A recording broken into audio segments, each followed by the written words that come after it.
मेरे अब्बू मेरे से मीठी मीठी बातें करने लगे, प्यार भरी बातें बोलने लगे। फिर अचानक से उन्होंने वह बात बोल दी जो मुझे पता करनी थी। वह बात सुनकर मेरे पैरों तले जमीन खिसक गई। कहने लगे कि मेरी अम्मी मतलब उनकी बीवी उन्हें वह सुख नहीं दे रही है जिस सुख की तलाश हर मर्द को होती है। अब्बू की बात सुनकर मुझे उन पर बहुत दया आ गई। मैंने उन्हें प्यार से गले लगाया और कहा कि अब्बू आप परेशान ना हो, मैं हूं ना आपकी सेवा करने के लिए। लेकिन वह तो किसी और ही दुनिया में थे।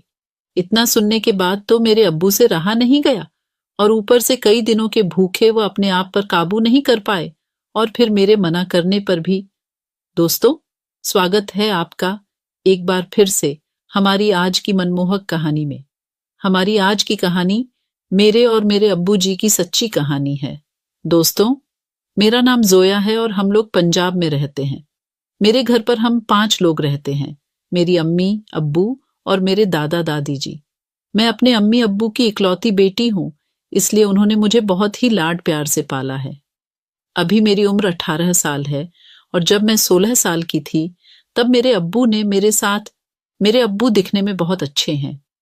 उनकी उम्र अभी 55 साल की है, लेकिन वह देखने में बिल्कुल 30 साल के लड़के जैसे ही लगते हैं। मेरी अम्मी की उम्र 40 साल की है।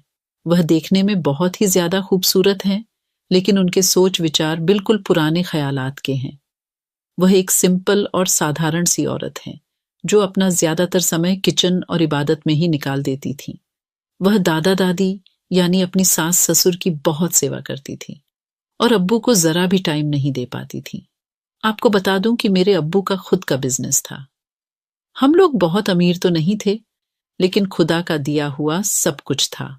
हमारे घर में सारी सुख सुविधाएं मौजूद थीं और किसी भी चीज की हमें कोई भी कमी नहीं थी।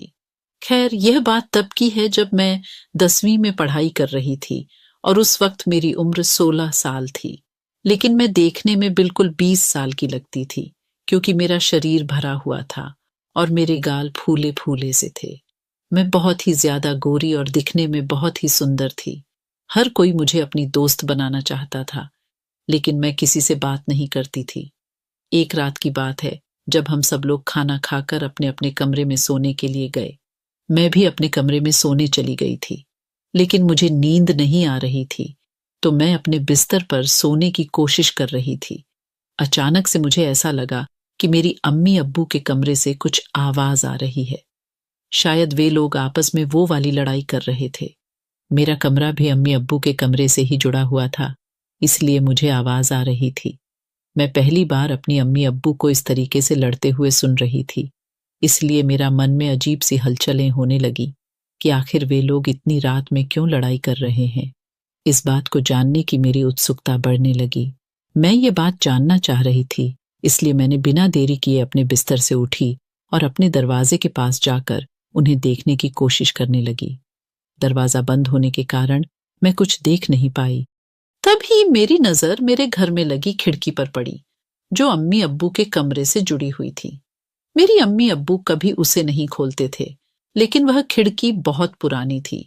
इसकी वजह से उसमें दरार पड़ गए थे, जिससे हम बाहर का नजारा झांक कर देख सकते थे। फिर क्या था, मैंने अपने कमरे की लाइट ऑफ कर दी और खिड़की के पास जाकर उसमें से झांक कर देखने लगी। अंदर का नजारा देखकर तो मेरा होश ही उड़ गए। मेरे अब्बू जान मेरी अम्मी को कुछ करने के लिए बोल रहे थे, लेकिन वह बार बार मना कर रही थी। शायद मेरी अम्मी का मूड नहीं था। मैं समझ गई थी कि आखिर वह उनसे क्या कहना चाहते हैं, लेकिन मेरी अम्मी बार बार उनको मना कर रही थी। शायद मम्मी बहुत ज्यादा थकी हुई लग रही थी।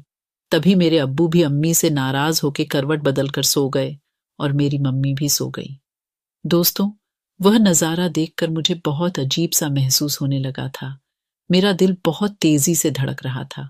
अंदर ही अंदर शायद मैं भी मूड में आ चुकी थी।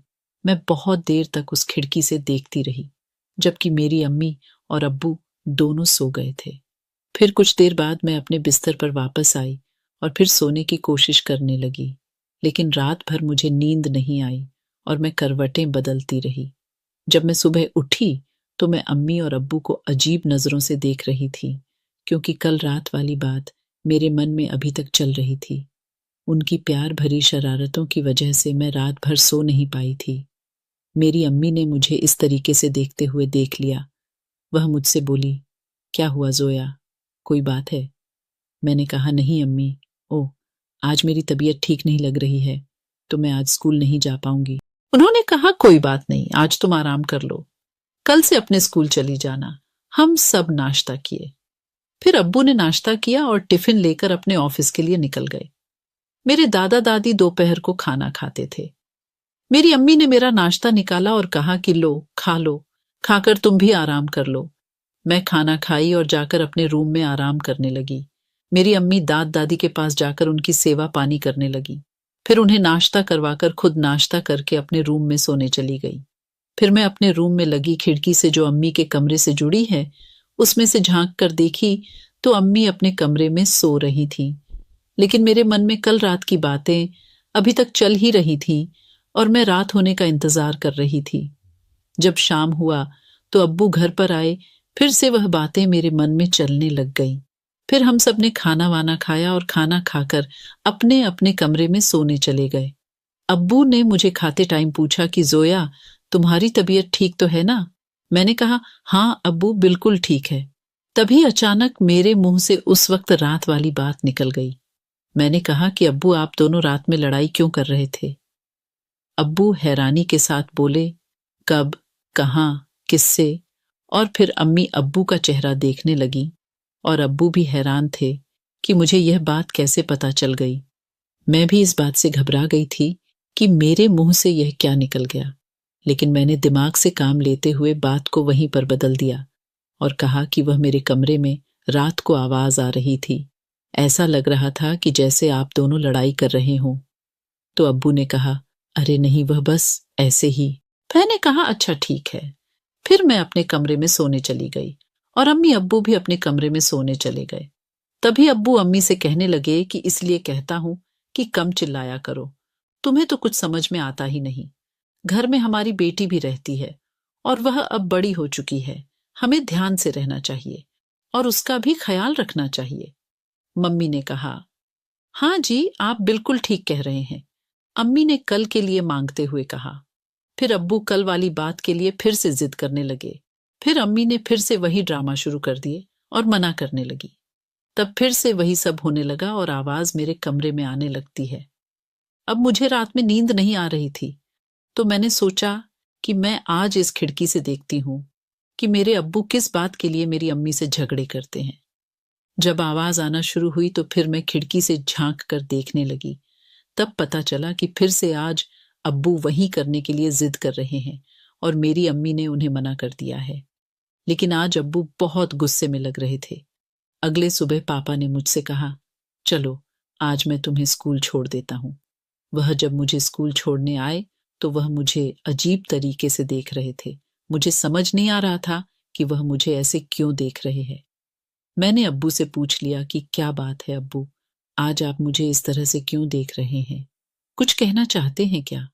अब्बू ने कहा, नहीं कुछ नहीं, बस ऐसे ही। मैं थोड़ा परेशान हूं। मैंने कहा, बताइए ना अब्बू, क्या बात है?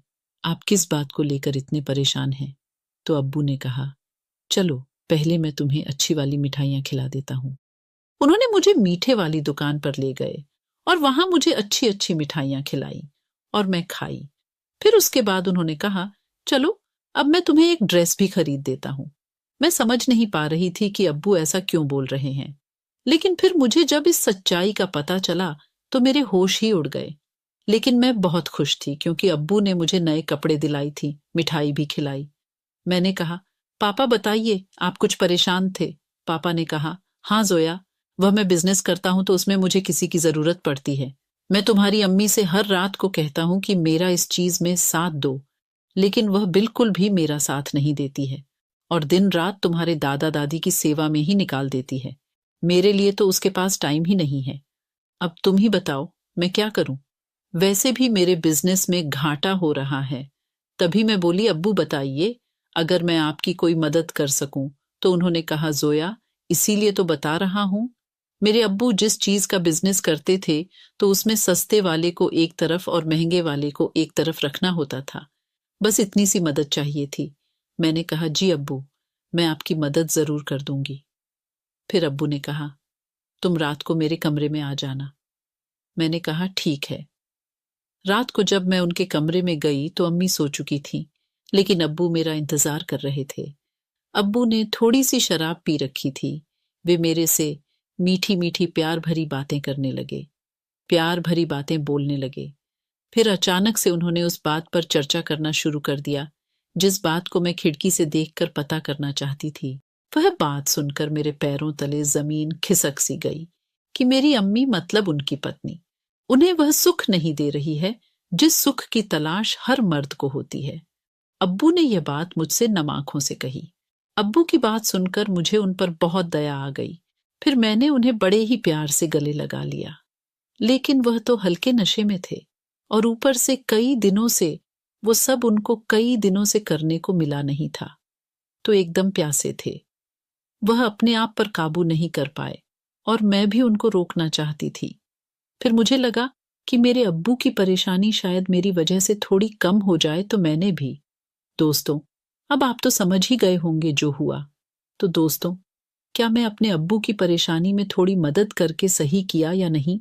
अपनी राय कमेंट बॉक्स में जरूर दें और ऐसे ही मनमोहक कहानी सुनने के लिए हमारे मनमोहक कहानी चैनल को सब्सक्राइब करना ना भूलें। धन्यवाद।